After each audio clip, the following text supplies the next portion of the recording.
ದಾಂಡೇಲಿ ನಗರದಲ್ಲಿರುವ ವಿವಿಧ ಸಮಸ್ಯೆಗಳನ್ನು ಪರಿಹರಿಸುವಂತೆ ಅಂತಾರಾಷ್ಟ್ರೀಯ ಮಾನವ ಹಕ್ಕುಗಳ ಆಯೋಗ ಸಂಘಟನೆಯಿಂದ ಆಗ್ರಹ.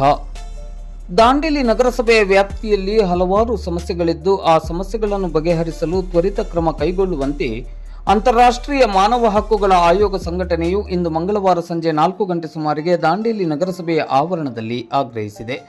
ಈ ಸಂದರ್ಭದಲ್ಲಿ ಮಾತನಾಡಿದ ಅಂತಾರಾಷ್ಟ್ರೀಯ ಮಾನವ ಹಕ್ಕುಗಳ ಆಯೋಗ ಸಂಘಟನೆಯ ರಾಜ್ಯ ನಿರ್ದೇಶಕರಾದ ಫಿರೋಜ್ ಫಿರ್ಜಾದೆ ಅವರು, ದಾಂಡೇಲಿ ನಗರದ ಮುಖ್ಯ ರಸ್ತೆಗಳಾದ ಜೆಎನ್ ರಸ್ತೆ ಮತ್ತು ಬರ್ಚಿ ರಸ್ತೆಗಳನ್ನು ಸಿಮೆಂಟ್ ರಸ್ತೆಗಳನ್ನಾಗಿ ಮಾರ್ಪಡಿಸಬೇಕು. ನಗರಸಭೆಯ 47 ಖಾಲಿ ನಿವೇಶನಗಳನ್ನು ಹರಾಜು ಮಾಡಲು ಕ್ರಮ ಕೈಗೊಳ್ಳಬೇಕು. ಜೆಎನ್ ರಸ್ತೆಯ ಎರಡೂ ಬದಿ ಫುಟ್ಪಾತ್ ರಸ್ತೆಯನ್ನು ರಸ್ತೆ ಬದಿಯ ಅಂಗಡಿಗಳು ಅತಿಕ್ರಮಿಸಿಕೊಂಡಿರುವುದನ್ನು ಖುಲ್ಲಾಪಡಿಸಬೇಕು. ನಗರದ ಚೆನ್ನಮ್ಮ ವೃತ್ತ, ಪಟೇಲ್ ವೃತ್ತ, ಸೋಮಾನಿ ವೃತ್ತ, ಆಜಾದ್ ನಗರದ ವೃತ್ತಗಳಲ್ಲಿ ಸಾರ್ವಜನಿಕ ಮೂತ್ರಾಲಯಗಳನ್ನು ನಿರ್ಮಿಸಬೇಕು. ಬಸ್ ತಂಗುದಾಣಗಳ ಸಮರ್ಪಕ ನಿರ್ವಹಣೆಗೆ ಅಗತ್ಯ ಕ್ರಮವನ್ನು ಕೈಗೊಳ್ಳಬೇಕು. ಅಂಬೇವಾಡಿಯ ಕೆಎಚ್ಬಿ ಕಾಲೋನಿಯಲ್ಲಿರುವ ಗಾರ್ಡನ್ ಜಾಗವನ್ನು ಅತಿಕ್ರಮಣ ಮಾಡಿರುವುದನ್ನು ಖುಲ್ಲಾಪಡಿಸಬೇಕು. ಹೀಗೆ ದಾಂಡೇಲಿ ನಗರದಲ್ಲಿ ವಿವಿಧ ಸಮಸ್ಯೆಗಳಿದ್ದು ಈ ಎಲ್ಲ ಸಮಸ್ಯೆಗಳನ್ನು ಬಗೆಹರಿಸಲು ತ್ವರಿತ ಕ್ರಮವನ್ನು ಕೈಗೊಳ್ಳಬೇಕೆಂದು ಆಗ್ರಹಿಸಿದರು. ಈ ಸಂದರ್ಭದಲ್ಲಿ ಸಂಘಟನೆಯ ಪ್ರಮುಖರಾದ ರವಿ ಸುತಾರ್, ಮುರ್ತುಜಾ ಹುಸೇನ್ ಆನೆ ಹೊಸೂರ್, ಅವಿನಾಶ್ ಗೋಡ್ಕೆ, ಶ್ಯಾಮ್ ಬೆಂಗಳೂರು, ದಾದಾ ಪೀರ್, ಲಕ್ಷ್ಮೇ ಉಪ್ಪಾರ್ ಹಾಗೂ ಸಂಘಟನೆಯ ಪ್ರಮುಖರು ಉಪಸ್ಥಿತರಿದ್ದರು. ಬೆಂಗಳೂರು ಲೆವೆಲ್ ಡೈರೆಕ್ಟರ್ಗೆ ಮತ್ತು ಮಿನಿಸ್ಟರ್ ಲೆವೆಲ್ಗೆ, ಚೀಫ್ ಮಿನಿಸ್ಟರ್ಗೆ, ಮುಖ್ಯಮಂತ್ರಿ ಮತ್ತು ಮುನ್ಸಿಪಲ್ ಮಿನಿಸ್ಟರ್ಗೆ ಒಂದು ಮೆಮೊರಂಡಮ್ ಇವತ್ತು ಕೊಡಲಾಯಿತು. ಇಲ್ಲಿ ದಾಂಡೇಲಿಯಲ್ಲಿ ಇರುವಂಥ ದೊಡ್ಡ ಸಮಸ್ಯೆಗಳು ಅಂದರೆ ಈ ಶೈಲಿ ಲಾಡ್ಜ್ಗಳ ಹಿಂದೆ ಸುಮಾರು 31 ಪ್ಲಾಟ್ಗಳನ್ನು ಮಾಡಿದ್ದಾರೆ. ದೊಡ್ಡ ಪ್ಲಾಟ್ ಕನ್ಯಾ ವಿದ್ಯಾಲಯ ಮತ್ತು JVD ತನಕ ಅಲ್ಲೇ ಅಕ್ಯುಪೈ ಮಾಡಿದ್ದಾರೆ, ಎನ್ಕ್ರೋಚ್ ಮಾಡಿದ್ದಾರೆ. ಆದರೆ ಅದು ಒಂದು ರೋಡು. ಅವರಿಗೆ 3 ನೋಟಿಸ್ ಕೊಟ್ಟರು, ಇನ್ನೂವರೆಗೆ ಅಲ್ಲಿಂದ ಅವರು ಜಾಗ ಖಾಲಿ ಮಾಡಿಲ್ಲ. ಇದೊಂದು ದೊಡ್ಡ ಸಮಸ್ಯೆ. ಅದೇ ರೀತಿ 47 ಪ್ಲಾಟ್ ಸುಮಾರು ವರ್ಷಗಳಿಂದ ಪೆಂಡಿಂಗ್ ಇದೆ.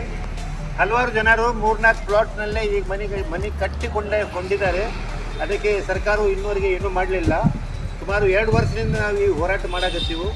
ಈ 47 ಪ್ಲಾಟ್ ಮತ್ತು 31 ಈ ಬಸ್ ಸ್ಟ್ಯಾಂಡ್ ಮುಂದುಗಡೆದು. ಅದೇ ರೀತಿ ಫುಟ್ಪಾತ್ ಮೇಲೆ ಎಲ್ಲರೂ ಅಕ್ಯುಪೈ ಮಾಡಿದ್ದಾರೆ. ಜನರಿಗೆ ಹೋಗಲಿಕ್ಕೆ ಸಾಧ್ಯ ಇಲ್ಲ. ಸಾಯಂಕಾಲ ಜನರು ಯಾವ ಬದಿಗೆ ಹೋಗಬೇಕು, ಬೀಳಲಿಕ್ಕೆ ತರ ಅಲ್ಲೇ ಮಕ್ಕಳಿಗೆ ತೊಂದರೆ, ದೊಡ್ಡವರಿಗೆ ಎಲ್ಲರಿಗೂ ತೊಂದರೆ. ಅಲ್ಲಿ ಎಲ್ಲ ಬೋರ್ಡ್ಗಳನ್ನು ಹಾಕಿದ್ದಾರೆ. ಅಂಗಡಿ ಕಾಪು ಮುಂದೆ ಎನ್ಕ್ರೋಚ್ ಮಾಡಿದ್ದಾರೆ. ಆ ಎನ್ಕ್ರೋಚ್ಮೆಂಟ್ ತೆಗಿಲಿಕ್ಕೆ ಇವರು ಹೇಳಿದ್ದೀವಿ. ಈ ನಮ್ಮ ಇದ್ದಂಥ ಈಗ ಕಮಿಷನರ್ ಅದಕ್ಕೆ ಎಕ್ಷನ್ ತಗೋದು ಅಂತ ಹೇಳಿದ್ದಾರೆ. ಅದೇ ರೀತಿ ಅಂಬೇವಾಡಿಯಲ್ಲಿ KH ಕಾಲೋನಿ ದೊಡ್ಡ ಗಾರ್ಡನ್ ಇದೆ. ಆ ಗಾರ್ಡನ್ನಲ್ಲಿ ಜನರಿಗೆ ವಾಕ್ ಮಾಡುವಂಥ ಪದ್ಧತಿ ಮಾಡಬೇಕು ಮತ್ತು ಮಕ್ಕಳಿಗೆ ಆರ್ಟಿಕಲ್ಸ್ ಕೊಡಬೇಕು. ದೊಡ್ಡ ಗಾರ್ಡನ್ ಅದಕ್ಕೂ ಬೋರ್ಡ್ ಸೆಂಟರ್ ಎನ್ಕ್ರೋಚ್ಮೆಂಟ್ ಆಗತ್ತೆ. ಹೌಸಿಂಗ್ ಬೋರ್ಡ್ದವರು ಗಾರ್ಡನಲ್ಲಿ ಬಂದು ಮನೆ ಕಟ್ಟಲಿಕ್ಕತ್ತಾರ ಮತ್ತು ಮುಂದಿನವರು ಕಾರ್ ಪಾರ್ಕಿಂಗ್ ಮಾಡಿಕತ್ತಾರ. ಅದು ಸರಿಪಡಿಸಬೇಕೆಂದು ಇಲ್ಲಿ ಇವರಲ್ಲೇ ತಿಳಿಸಲಾಗಿದೆ.